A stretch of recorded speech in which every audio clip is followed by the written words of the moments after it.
Hello. Thank you for joining us. Good evening. Welcome, everybody.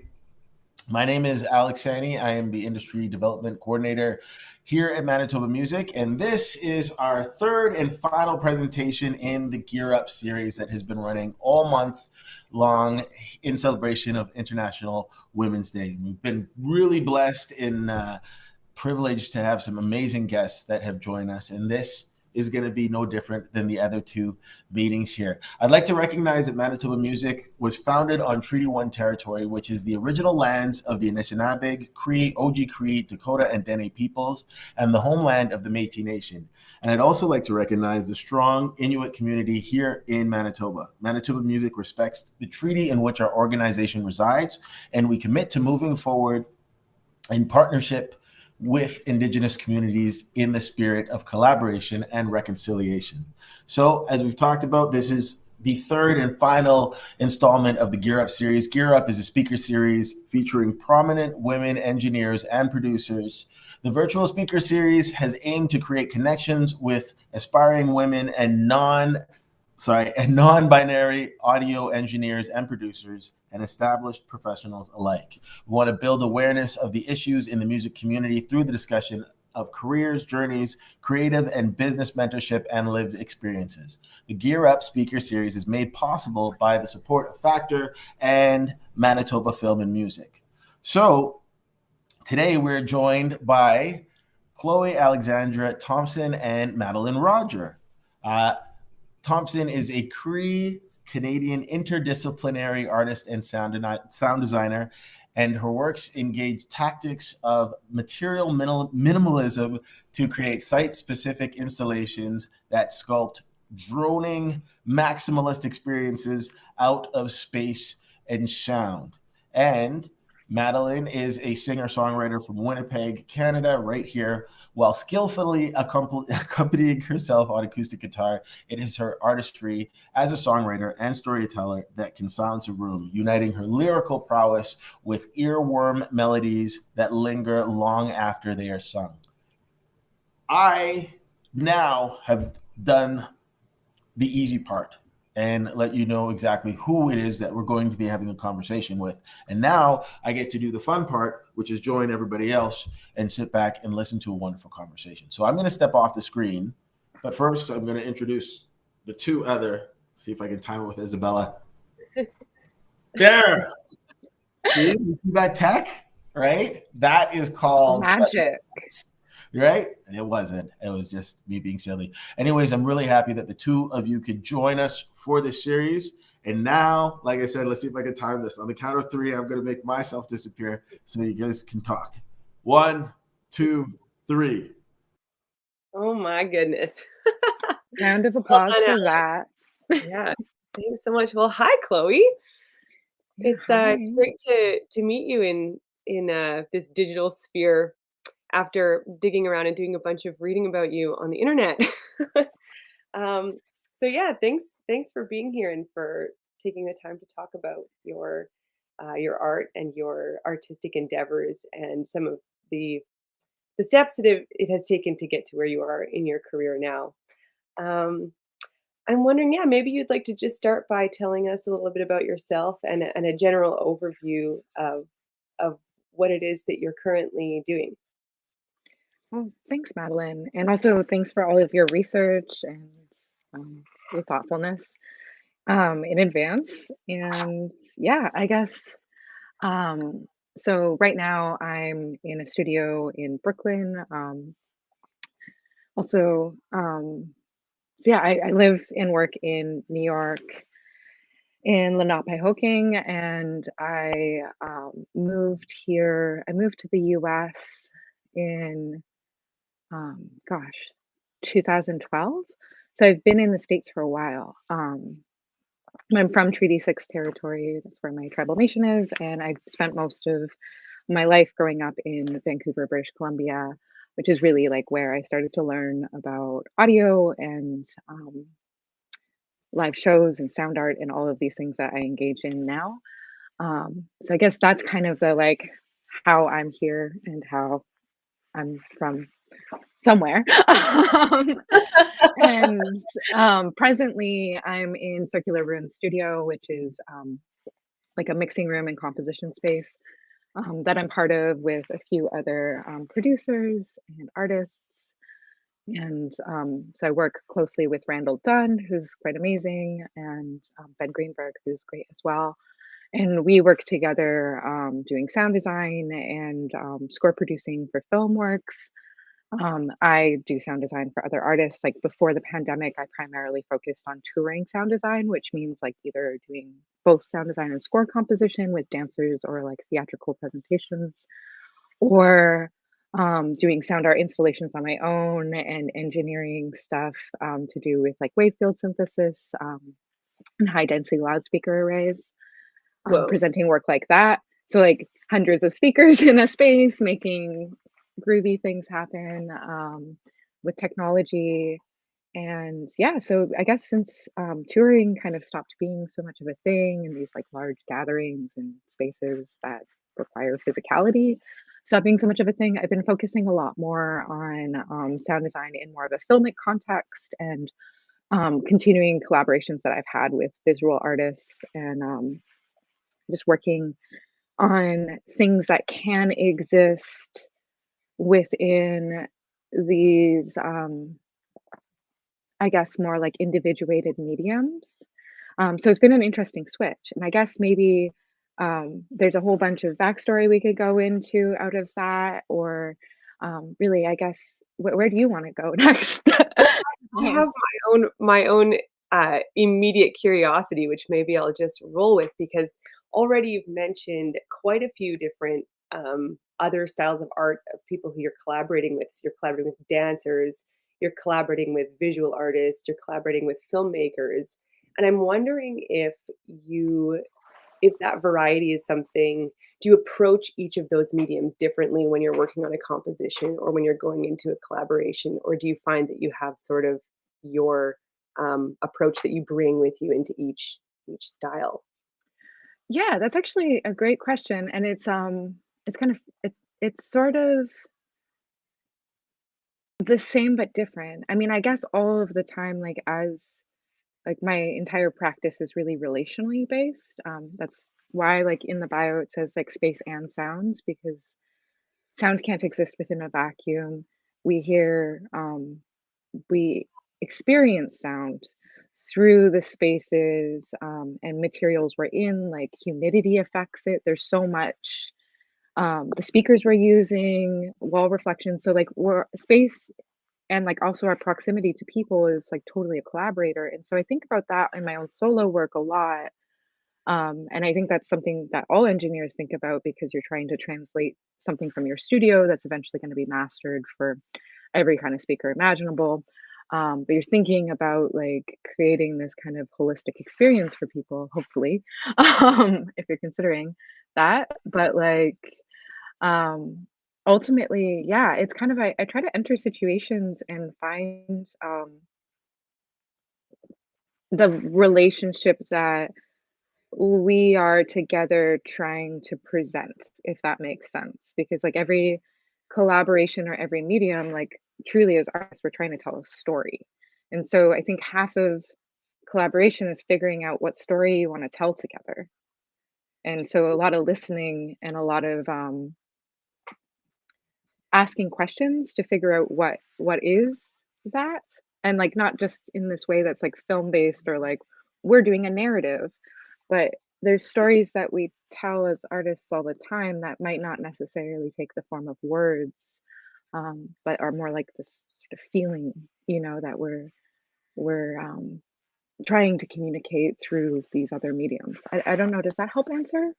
Yeah, totally. And I think part of what I'm wondering too is like if you have somebody like if you've got a dance company, is that kind of how it works? A dance company would approach you about potentially working together, or would you reach out to the dance company and say, "Oh, I've got this idea for something"?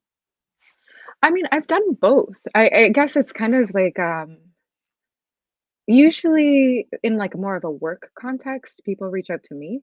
Mhm. Um, but then there's also been times where I'm like, "Hey, I'm thinking about movement."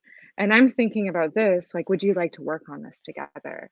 Um, but that's I haven't done that in a while, to be totally honest. Awesome. Um, Nice. That's what I like yeah, to hear. and I feel lucky about that. But I also like am in a circle of people, and maybe I've kind of generally been surrounded by like working artists, and so it's it's not that hard. And I think especially in New York, which like promotes this culture of exchange, where it's like, oh, we've been in the same room for 15 times and have an idea of each other's work. We eventually will cross paths in a working Yeah. context, Can you you know? speak a little bit about that, the what the transition was like when you decided to move from BC to New York, and maybe some of your thinking behind why you wanted to try out a different geographical place and how that Mhm. changed your artistic work or your approach to your creative path? Mhm. It was actually funny. I moved to Portland, Oregon first, and it was really for a relationship, if I'm being totally honest. I was like, okay, okay, I'm going here. And I went through this process of like I kind of thought that everywhere, and this is kind of being maybe a bit naive, like I was in my early 20s and I I thought that everywhere was kind of like Vancouver or like Canada. And then I got to this other place and I was like, "Oh, wow, spaces are like less expensive. There's all of this stuff. Like we need to do things as artists." And I realized that even just the 6-hour drive, there was a total culture shift. Mm. And like um just all of these like little things that I didn't totally grasp at first. And it was really interesting. And I think any kind of geographic move we do as people, even if it's to another town or another city or a different coast, or a different country, it really like forces oneself to figure out what values are like yours, how you were like how you've internalized how you were raised, and then also, like, what you want to hold on to, because there are, like, really regional cultural differences between places and people, and it kind of forces sort of reckoning to be like, "Well, actually, you don't know me from 15 years ago, you don't know me from even, like, 6 months ago, like, how who am I?" You know, because so much of my identity was built up around just having these really long-standing relationships, which I still have to this day, and I collaborate with those people, but they weren't physically with me in the gallery space. So I think it actually, like, really forced me to, like, consider what I was doing, why I was doing it, and how I wanted to do it, which was really valuable. And I actually kinda went underground with my art practice a little bit, like, I didn't publicly show anything for a few years, was very, like, I'm incubating something, and then once I kinda had a understanding of, like, the local groundwork, I started collaborating with people, and also making my own solo work. And there was something that was really great about being in Portland where like space is generally like now I guess it's kind of more on par, but like in comparison to Vancouver, you can get a studio. So I was a part of making project spaces happen, putting on shows, working with dancers, like very heavily involved in the performing arts scene. And it was actually this really nice moment of getting into spatial audio because there's so much access to space. And when you're working with dancers, you have these longer residencies. So we could like explore these different setups in these like large spaces and work together to create something really beautiful. And they would be rehearsing, and I'd be like, this needs to sound better in the background and like tweaking things. So it was really helpful for me in like a live sound perspective to have that space and time to develop works with people and like also have this sort of visual element and the space that specifically theater kind of gets to be able to use space for longer. Um, and so that really changed things. And I started doing a lot of installation work before that, but like around that time, um, and started working with high density loudspeaker arrays through like curation. Can you And talk a little bit about what that is? So, an installation, I'm imagining this is like a you're designing, um, some kind of, I feel like, sound sculpture for a gallery space, and then you go in, and what is this high density, what did you call it? A high density speaker? So a high density loudspeaker array, which is short for HDLA, is um, it's a multi-speaker array. So there's many speakers, and it's generally over 32. So you generally have Wow. more than 32 speakers in a space. And the biggest one that I've played in is at Georgia Tech. There's a space called the Cube, and you could even look that up. And it's 4 stories tall, and I think it's like 348 speakers. And so when you Holy have that many and you're in that space, what you can do is there's different softwares that have been built by people who do physics math. I do not do physics math. Not there. Um, I haven't tried that out yet. Done some calculus, but not like that. And so you can use like you build this sort of virtual room in a software that models what's your setup in the real world, and then you can move these sound sources or like thinking in like a production model like your stems like if I when I've worked with Kaki King, who's a guitarist, we were at cool. Georgia Tech, and so we're taking her guitar and deciding, okay, so we want her guitar to always come from the mains so it's not distracting. But then I take the guitar and turn it into like a cricket sound or some other like synthesizer sound using effects. And then those become these different sort of sound sources. And I can move those around the space through like 4 stories. And all of those speakers are working together. I'm trying to like, where's my hands in this? The hand thing. They're like working together to instead of just like play the same sound, if like these are the walls out of all of the walls, to like instead localize like, oh, this is going to come here and then play specific speakers at specific volumes with different filters to create what it would feel like if that sound was actually kind of originating from that space where it's arriving, if that makes sense. Does Yeah. that help to kind of explain why you would Yeah, want to have hundreds of speakers in a room? yeah, well, Um, and honestly, even just hearing about this, I feel like there's 2, well, there's more than 2 sides to everything, of course, but it seems like there's this one extremely experimental, playful, exploratory nature of the work that you do, and then there's this other side that's really, really techy, and maybe that's true for all audio work, um, and, like, it takes a certain kind of mind and personality to really wanna dive deeply into both worlds at the same time, because I think, there's all this talk about left brain, right brain, and how do we manage that? But then I wonder if all of that is just, it's kind of irrelevant, because what it is a big experiment and a big process of discovery. So yeah, maybe you could speak a little bit to how you navigate, um, your relationship with the knowledge of the technical aspects of your work, and then all of this, like, experimentation that you do.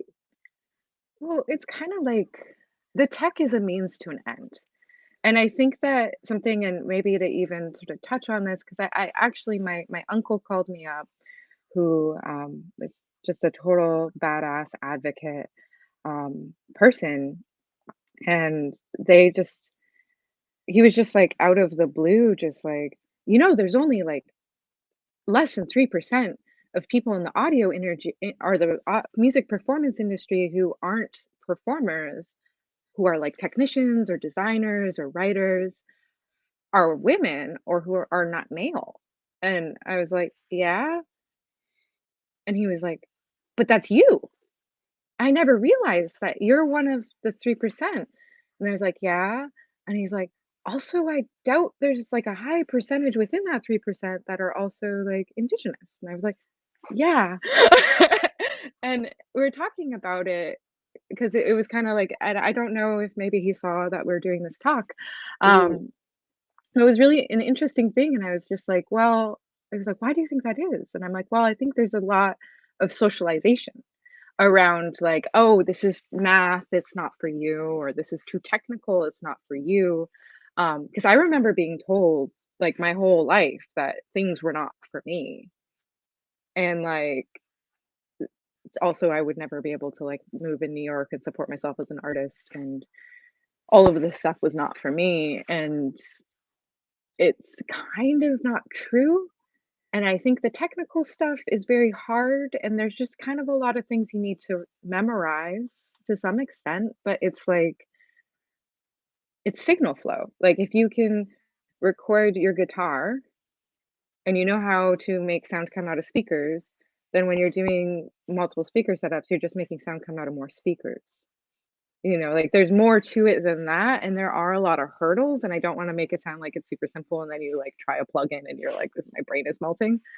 But Mhm. like it's just about persistence to a certain extent, and then everyone fails. And so I feel like there's this sort of precedence or like this setup that's like totally a trap.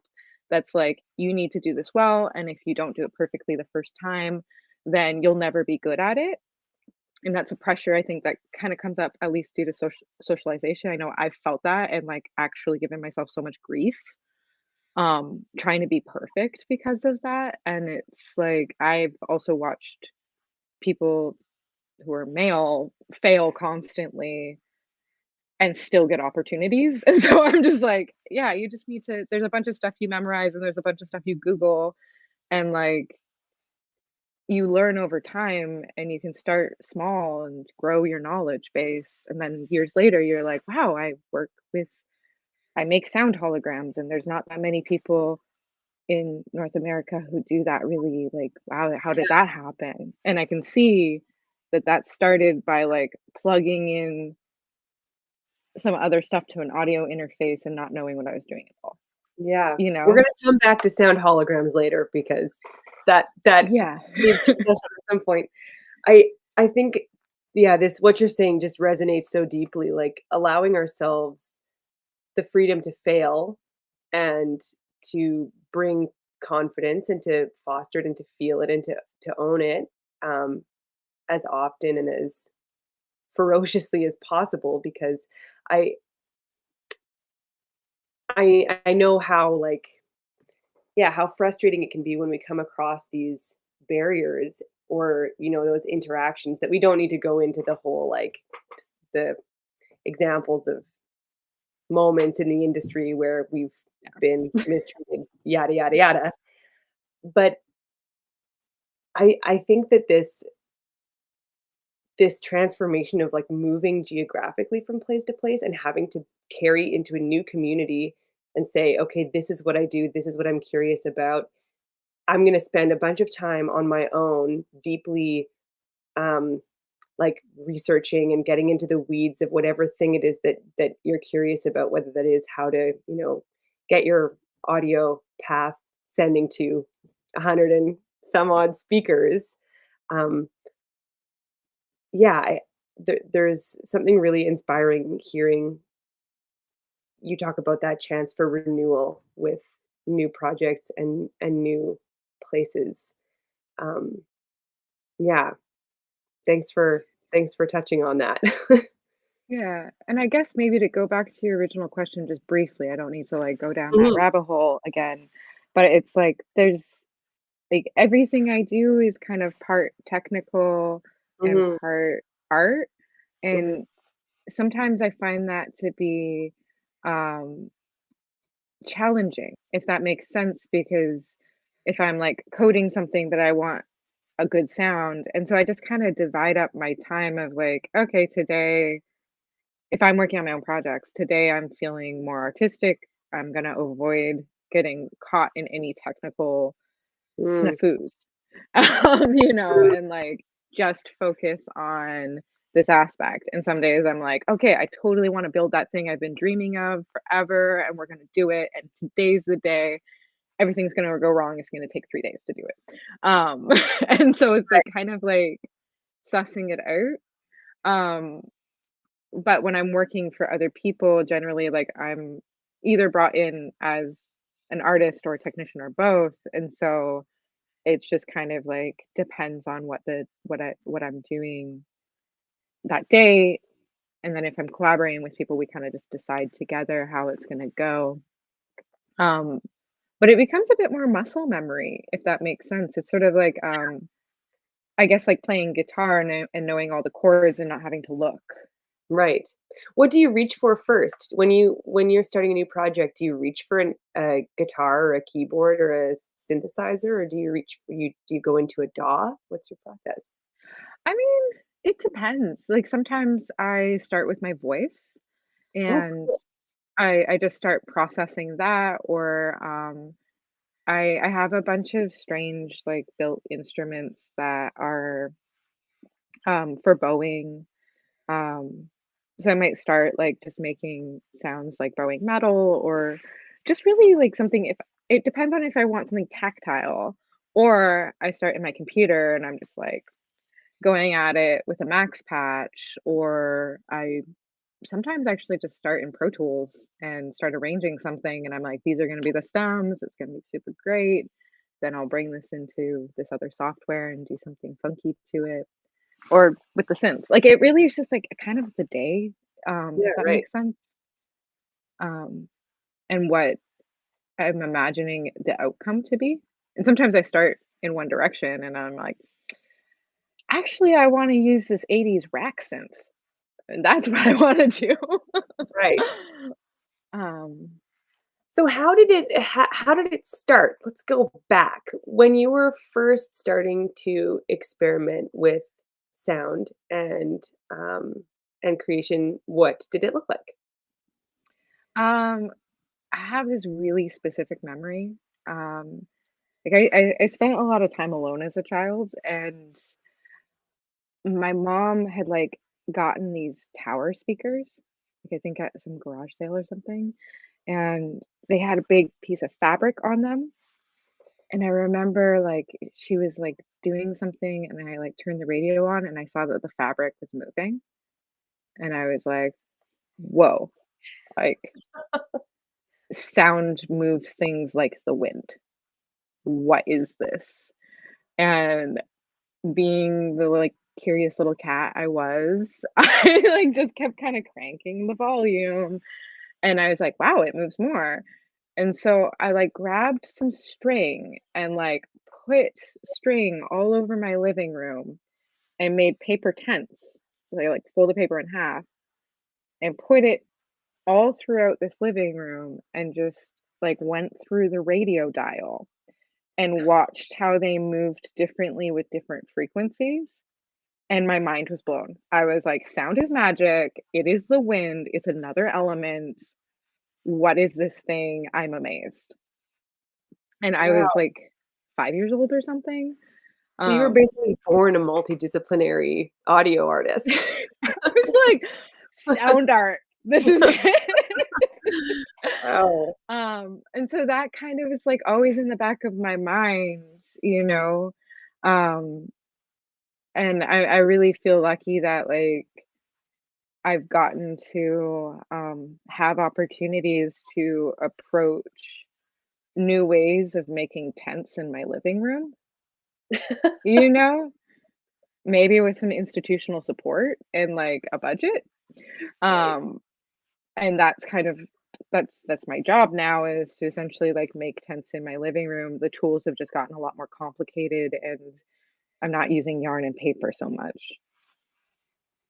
Did you have a moment where you realized, because I think this happens to many people in their artistic path, where it starts off being a deep curiosity and a passion and a hobby and a curiosity, and then at some point there's that decision of, I need to do this.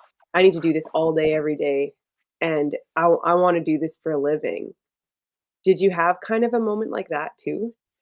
Yeah, I mean, I didn't go to um like I did when I was in school, I didn't feel like I could like rationalize the expense of art school or the risk. But I also like totally took the fine arts classes and worked as a curator at the campus gallery and ran project spaces and did all this art stuff throughout school. So I might as well have just done it.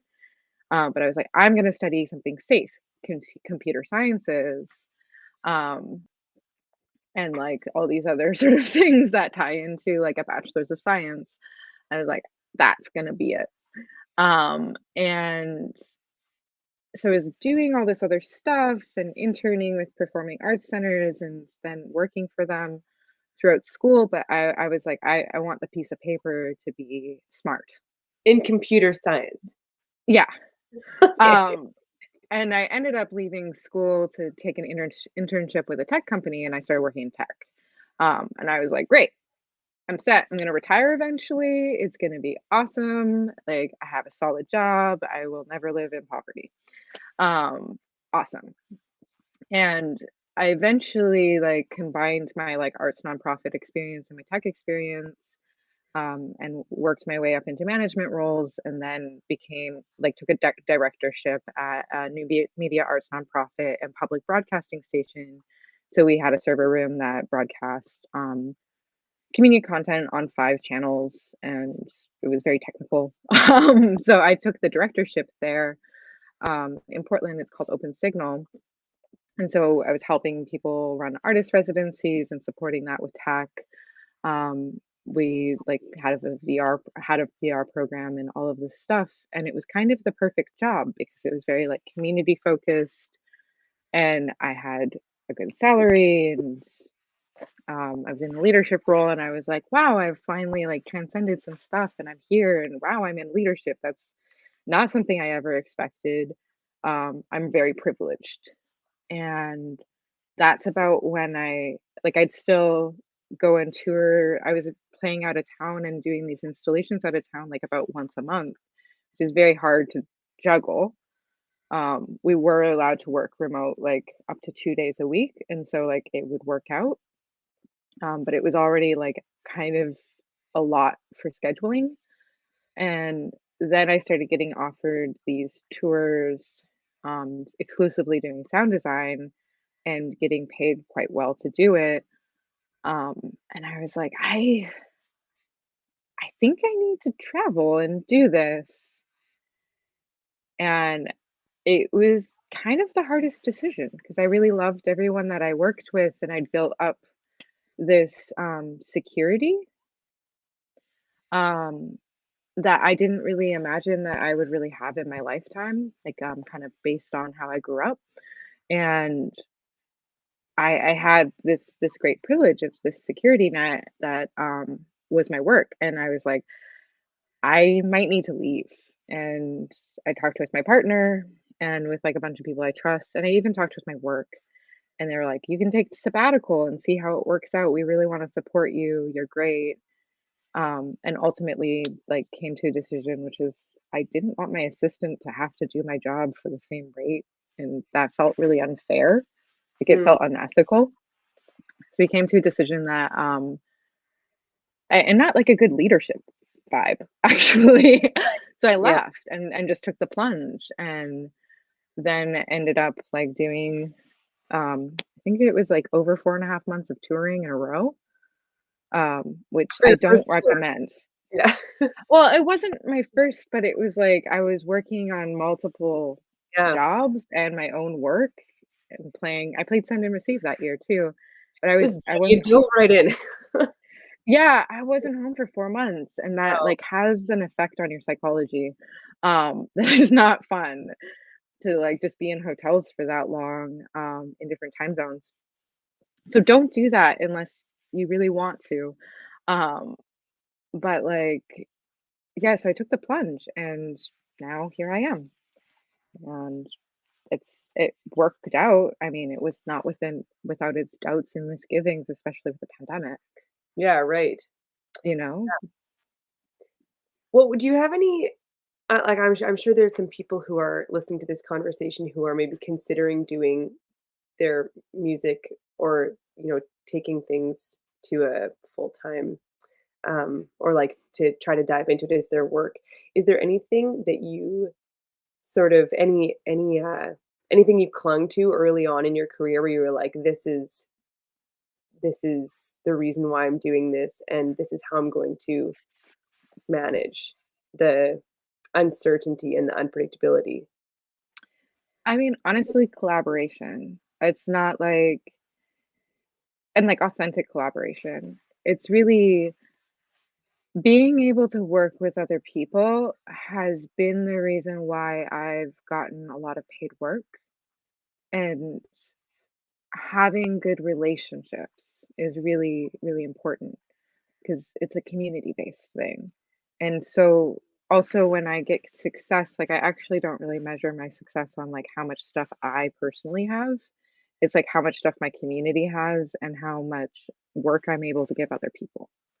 And so if you're approaching things like that, even if it's like just small shows, then like it starts to kind of just build a network of support that's like not so centered on individual success. And I think that that helps everybody, and then everyone can help each other. Does that make sense? Because like if you're getting work, there's a certain point where like when you're successful, you actually can't say yes to everything. You have to say no sometimes. And so having people with you that you can pass work to and they can pass work to you when things are slow, um, that just creates an ecosystem. And when it's more focused on an ecosystem and less focused on like scarcity mentality, which I feel like so many of us are raised in, then no matter where you land, you're still successful. And taking it full time is scary. And I honestly, like, if I could go back into the past and I knew about the pandemic, I might not have made the choice, to be totally honest with you. It was Mm, like there was some stuff that came up and like I had taken some financial risk and then was like, how is this gonna work?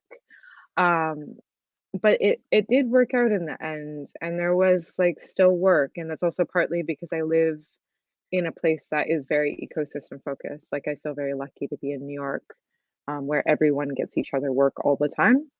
right. And look, there's like a culture of looking out for each other, which I felt in Vancouver as well. Um, but sometimes, I mean, Portland was sort of like that, but there's not a lot of opportunities with money. And really just apply for all of the grants. And if you get rejected, apply again. Like I Mm, only started getting grants in recent years, and that is a total game changer because then you're able to pay people to work with you or like pay people to help your work, and that helps with that ecosystem, you know? And like being like kind of imagining oneself to be a contributing member versus just like, I'm not going to be okay. Because I think that kind of creates like it's not a good way to try to do something. right, and then sometimes you're the person who's saying, "Hey, I need an extra couple collaborators in this project. Can you come and help me out with this?" And then sometimes you're able to say, "Hey, you know what? I really could use a project right now. Is there anybody who Yeah. can lend a hand?" Yeah, I think Well, that's and it's valuable and super important because, especially because the art that we're making, the art that you're making is it's not intended for just you. It's intended to be heard by other people. And so it does need to be part of a collective and of both collaborators and audience.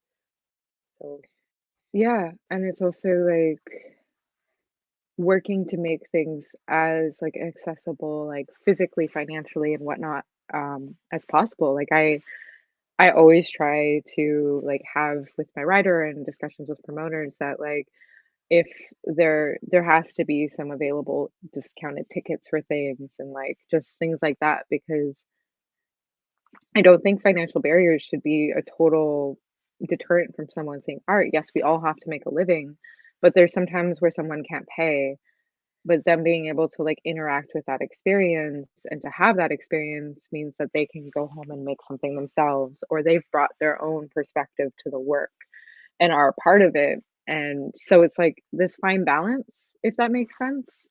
Um, I'm really interested in there being openness because if there wasn't mm, options for me to experience art when I was like living without parents paying my rent at 15, then like I wouldn't be an artist.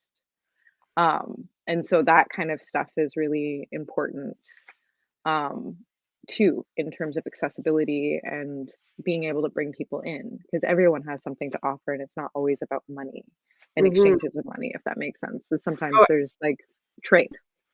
yeah, totally, and it makes me think too, you want to create the opportunity where other people who haven't had the joy of sitting in front of a speaker with the fabric being moved by the motions of the sound, like, the the the fact that you could create an environment that could inspire somebody else to think about sound in a new way and to go out into the world and have a new experience in previously familiar surroundings. It's like, yeah, everybody deserves access and exposure to consuming art. Um, yeah, Yeah, it's important. yeah, it's so deeply human. Yeah, I Um, mean, it's like the seventh sense or seventh form of expression, you know? I wonder if you could speak a little bit about this mysterious sound hologram. Do I have that right? Yes, you do. Please tell us Um, what that is. so I guess the technical term, which is not to correct you, but I said sound hologram because most people are going to understand that more, Mhm. is a phonogram. And so there's one way to create a phonogram is to use wave field synthesis, which is actually this form of using speakers that are placed like in a straight line and like a bunch of small speakers. I guess they could really be of any size, but they have to be equally spaced apart from each other. Preferably you'd have a lot of them. And so the array that I primarily work with is like a series of these like 6-foot boxes that all have this flat front panel. And each of those boxes, excuse me, has 32 small speakers. And so they're like 2-inch drivers, and they're placed, the centers are like 2.5 inches apart. Um, so it's very dense. They're just like a long, kind of skinny box. And then usually when I work with them, we use 6 of those boxes. So 186 speakers in a line. And using physics math that was theorized in like the 1970s and logistically impossible until quite recently, because that's a lot of cable if you think about like 186, it's like kind of a lot. Oh, yes. um, but there's this whole other thing which I'm gonna put that little like, let's let that simmer over Mhm. there with all the line, and there's Yeah. all the things. So how it's logistically possible is there's audio over IP now. So you can use an Ethernet cable. This might help answer somebody's question a little bit about making sound improvements. There's this technology called Dante, and it's used in a lot of mixers and clubs and stuff like that. But it allows you to send audio over an Ethernet cable. So like you're plugging into your router. And then on the other end, there's like a little decoder that turns it back into an analog signal. So the cool thing about with working with these arrays with Dante is you can have 186 speakers. And in the case of arrays I've worked with, you're only using 6 Ethernet cables, really, to send audio, or like 12 or something, depending on how many speakers you have. It's pretty fantastic. And so how those are built is like all of the little cables attached to the amps in the little like modular boxes. So you're really only dealing with like a few things of power and some Ethernet cables instead of spaghetti cable, Mhm. 2 weeks of install. So it's really modular, which is great. Um, so that's the sort of physical thing that you're experiencing is these speakers, and what's going on. That's the wave field synthesis. It is essentially like you place a sound, and it can be in front or behind the array in like the virtual space on your computer. And say like my finger is the sound. Let me turn this way. Mhm. Yeah. All of these speakers that are in a line are gonna have different um, gain structures and filters and delays attached to them, so that all of the sounds of these speakers arrive at this point at an exact time to form this like three-dimensional sound. And if you are in a physical space with it, if you stuck your head into that spot, it's like you've put headphones on and you like feel it touching you. Like it's like somebody comes up behind you and whispers in your ear and you know your hair moves. Like when somebody's like Yeah, breathing on your neck, basically, it does that. and it's But that that localized. It's like in a yeah. specific spot. So it can be like and especially if it's hung overhead, um, I can be sitting like in row 3 and I'm hearing something and the person in row 5 has no idea what's going on. And the person in row 4 might kind of understand something's up, but Wow. it's so localized and you can also make things spread out. It's not but you can kind of get this brain scrapey thing. Right. Um, but This it is doesn't so always cool. yeah. So it's It's like basically a like physical sensation of sound kind of or mhm. something.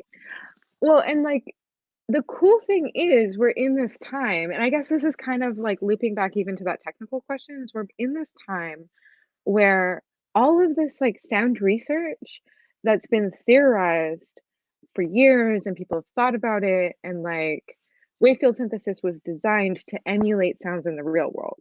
So like you could have a sound object that's a bird and it would sound like a bird's right there, like a car passing on, like, a horizontal plane, you know, Right. so it, like, feels like it's happening, like you're in, like, this Mhm. thing, and so, like, we've made all these technologies and this research to really just emulate what our bodies experience, like, in normal life, um, but now there's all of these solutions like audio over IP, our computers that we have, like, my freaking laptop can, like, run a small wave field synthesis array, for, like, the bigger ones, you need a high-powered computer.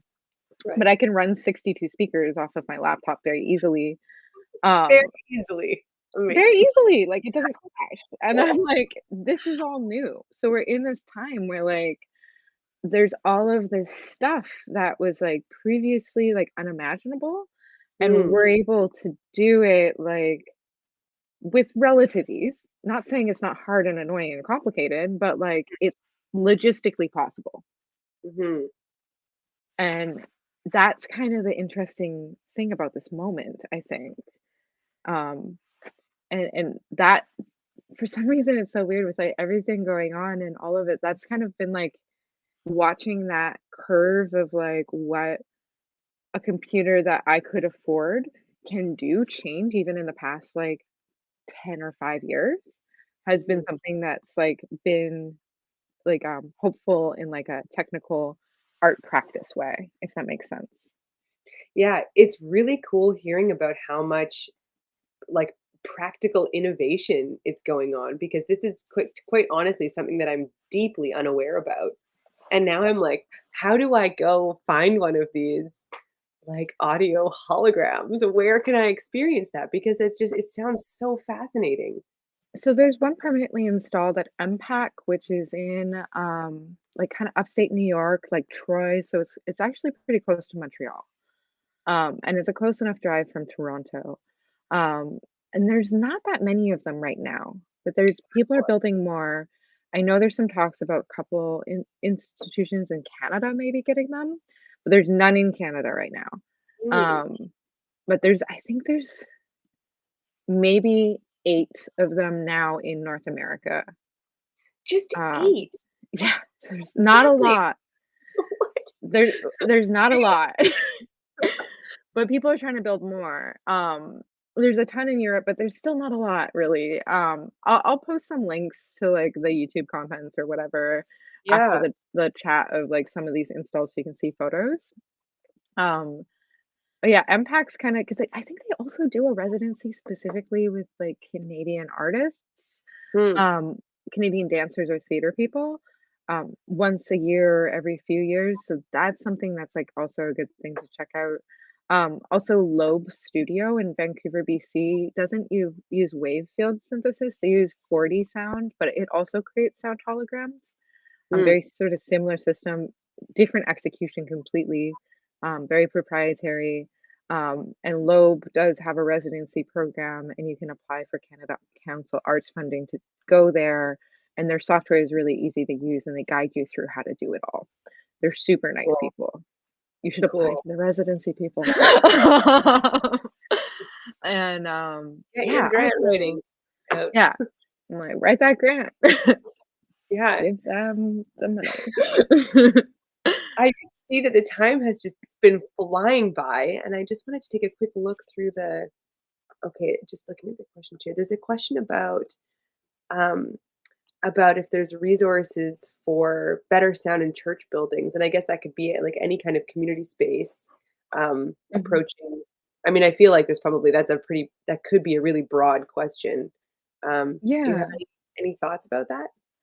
I mean, generally, like, um, one of the ways that churches are built, and like, it's actually funny. I've performed in a lot of churches. Um, is like they're often actually built with like acoustics in mind of like how to distribute the sound best to different spaces. So they have a lot of resonance to them, which I really like, but it is hard to do sound in. If you're trying to do something that's like more like a band or something. Um, and so it's sort of like just a matter of placement, I think. Like you really want to have your speakers on like the far ends, because ultimately the sound's going to go up into the curvature. And then like probably look into some baffling even because what most of those spaces were designed for was like choral performance or like a centralized organ. Um, and then now I guess people are using them for different things. I always kind of just roll with the architecture, so that's like maybe not the best question for me. But generally, like if you search like acoustic paneling or like um, even like sort of Google around some stuff around like how to acoustically treat a space. Um, Also, the Midas M32 console is like a really good compact like mixing console that allows for a lot of inputs. It tours with a lot of theater shows that I work on, and I hear is also used a lot in churches. It's a really flexible panel, and then you'd want to like EQ for anything that's like ringing out in the room too hard. I don't know if that really totally answers the question, but like for vocals, I'm always like, get a good mic. um, Good mic can go a long way, and oh yeah, somebody who's familiar with the equipment that they're running. Because sometimes I wonder, yeah. is it ask the question of who's the tech people in the institution, and are they going to be interested in learning about the gear, or should it be as simple as the gear can possibly be, so that anybody can use it, or can it be something tailored to the person who's really going to be like, I'm going to be the sound person in this Yeah, and I in guess this. on that note, because usually like a lot of like room stuff is to do with like what the resonant frequency of a room is. Like every kind of space has a resonant frequency. And that means that when it hits that specific note, it will double in amplitude. And so you'll notice it if you like kind of sing up a scale or even like take a oscillator and kind of push it through all the frequency range. You'll see it like you'll hear, and if you're like recording it, you'll see a spike at a certain frequency. And that's where that kinda, like, ringing sound can come from.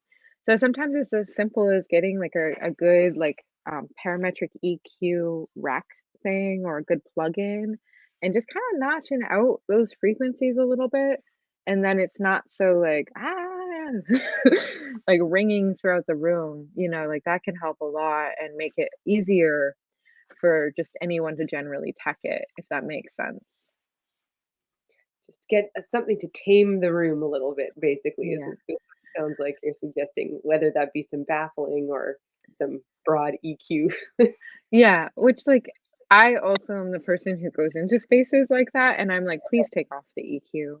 I'm gonna do something weird here." Right, Um, I'm gonna find that frequency, and I'm gonna play with it right now right. and make your brain melt a little. But that's a different sort of thing, and sometimes I also have to do the thing where I make Khaki King's guitar sound good everywhere. Mm, Um, that's very cool that you work with Khaki King. Super. she's That must have been a fantastic. really really amazing collaboration to be a part of. I think we have time for maybe like one more question here. So, maybe maybe I'll just ask you if there's anything that you right now are really excited about coming up in the next little while that you're either wanting to learn more about or working on, and if you'd like to share that with us. Um, hmm. It's funny, I'm working on a lot of projects, but like a lot of them are in a phase where like I can't exactly talk about them. Right? Um, but yeah, I'm like, did that thing get announced? I'm like, Mm, can I should I Google over here? Um, let the cat out of the bag. yeah, but I guess like I don't know. I've been working on a bunch of stuff and I'm excited about it all. And someday I'll be able to talk about it. And I am excited about this ongoing this like I did an AI based work group with several Canadian artists.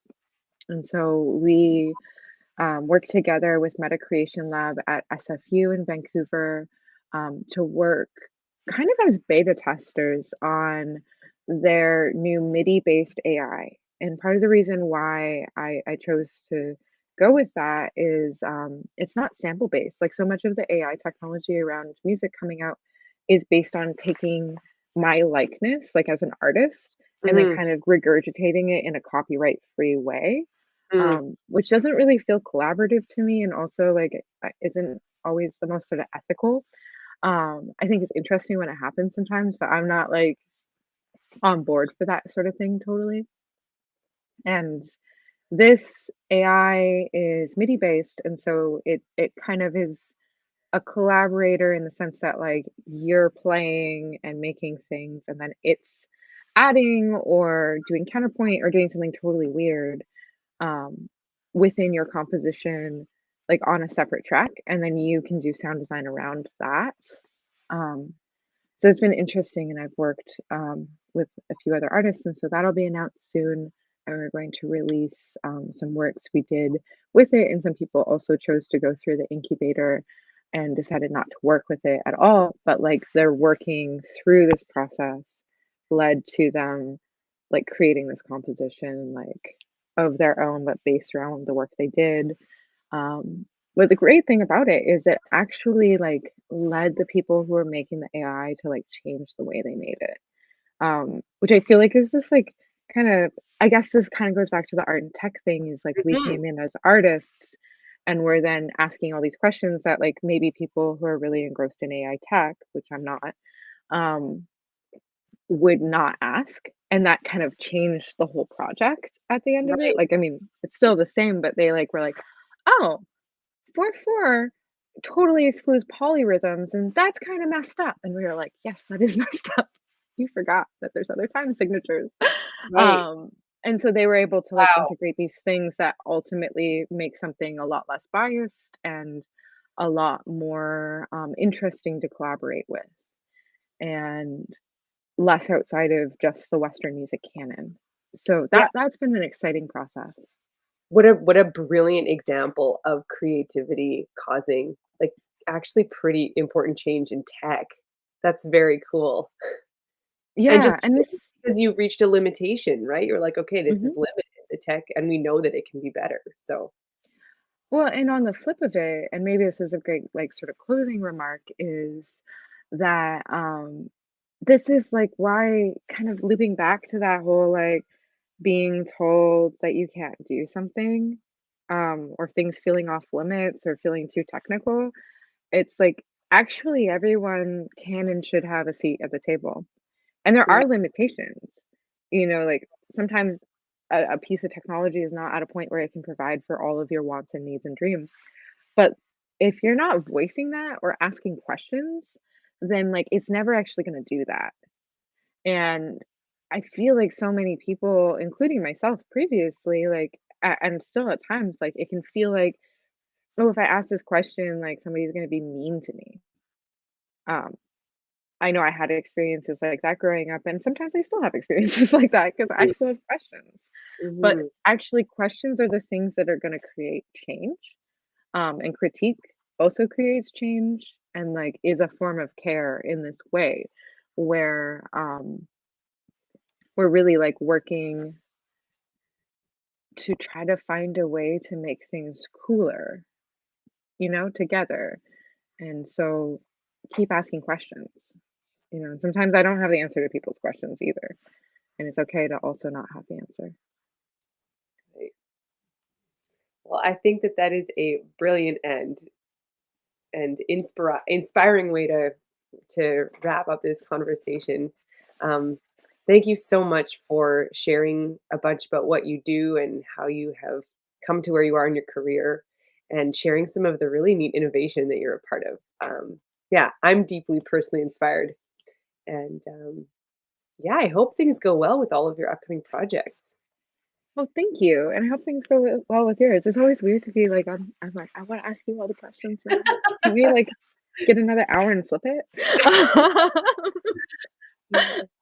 Yeah, thanks so much for your thoughtfulness. And also thanks, Alex, for inviting me to be here today. Mhm. I'm not sure if anybody from Manitoba Music is going to be popping back in, or Yeah. And hey, I am back. I didn't go anywhere. I was just really, yeah, I was listening to it. Amazing conversation. I'm excited. I want to just be googling sound holograms now because that's probably the coolest thing that I've heard about in a while. So, yeah, I think we're gonna, as far as we're gonna obviously end it here, but I'm definitely gonna stay very much focused on whatever you got going on and whatever that secret project is, because if it's as cool as some of the stuff that you've been talking about, I'm really excited. And yeah, I hope Madeline, so. thank you. You did a great job. It was a great conversation, both of you. And I'm really pumped. I want to literally find some speakers and yeah, I surround. was just thinking how many speakers do I have in my house? I could string. I have a lot. I think I have at least Mhm. 8 pairs. I could string them all together. Science. So much science and technology Yeah. and art in the perfect way. So Yeah. amazing. Thank you. Just get a measuring tape and just measure from the center. I'm going to actually Yeah. gonna do this. Um, Earcam Spat 5 is what you want. If you it's Earcam is like an institute in France. And so Spat 5 is a wave field synthesis. It does a bunch of other kinds of spatialization, but it's this thing, and then you had to sort of read about how to make the filters and stuff, but you just go Earcam wave field synthesis and something will come up and you might have information. all right. If I get Google lost, I will terms. send you. I'll send you an email if I get lost, which will definitely I'm happen. like, I'm like, no, that's gonna turn into like 10 hours if that's on Zoom. Not a Either bad way, thing though. you know what? What we'll do is we'll make sure that next time I take a trip, I'm going to take a trip out somewhere where you have installation and check one of those out. Probably be the best bet. But Yeah. thank you everybody for joining us. This was the best possible way to wrap up the Gear Up series. And again, huge thank you to Chloe Alexandra Thompson for coming down. Well, I guess being on the screen, and we're not doing things in person anymore. And Madeline, thank you so much for being a great host and the great conversation. It was amazing. Everybody at Also, home? Oh, go ahead. I just realized I was like, don't ask me that question because we're gonna turn into a 10-hour Zoom, but do actually ask.